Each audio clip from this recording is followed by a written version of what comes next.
Good morning friends. दा आङो स्कुलाव थांनो ओंखारबोबाय. एक्चुअली स्कुलाव थांगोनब्लाबो दिनै जोङो टिचारफ्रा क्लास खालामनाय नङा.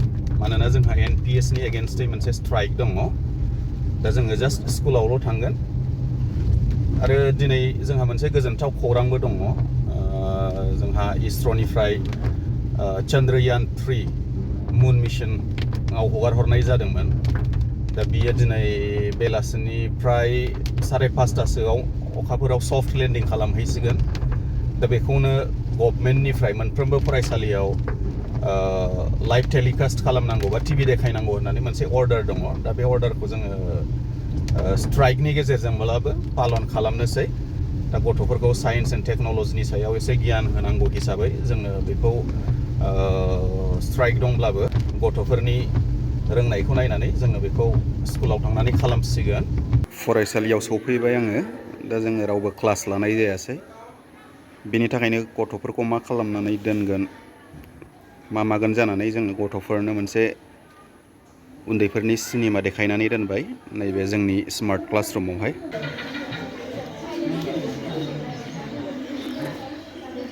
स्कुल ब्रेक आवाराव पपकर्न जानो होननानै पपकर्न बायनानै लाबोदोंमोन. दा सिङाव नायब्ला नुबाय मा पपकर्नानो एसेल' दङ. दा बे पपकर्ना नन स्टप कम्पानिनि. दा नै गुबुन मोनसे पेकेटाव नायब्ला नुबाय मा सिङाव बुरजायानो दङ, नाथाय बे सिगांनि पेकेटाव खमथारमोन. जों मोननाय अफिसियेल अर्डार बायदिबा लाइभ स्ट्रिमिंखौ बेलासिनि 5:20 जागायनांगौ आरो टाइमा दासो जोंना 4:20 जादों. दा नेगौमानि 1 घन्टा सम दंबावो. दा गथ'फ्रा जोबोद अधर्स जाथारबाय. न'आव थांनो लुगैबाय होन्दों, खायफा ओंखाम उखैबाय होन्दों. बेनि थाखायनो जों माखासे फरायसाफोरखौ बाजाराव मेथाइ जानोबो थिनहरनाय जाबाय.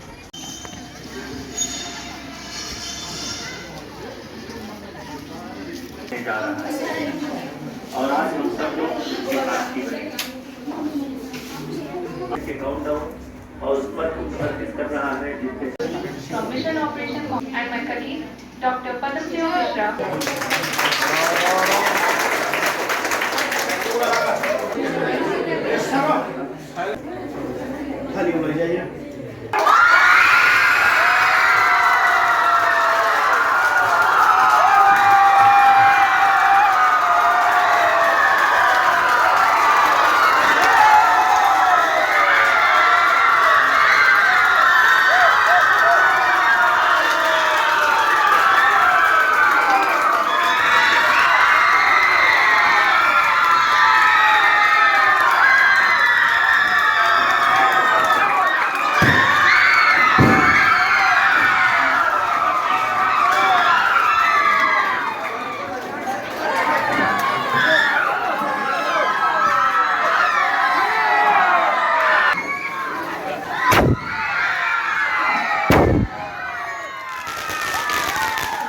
भारत माता की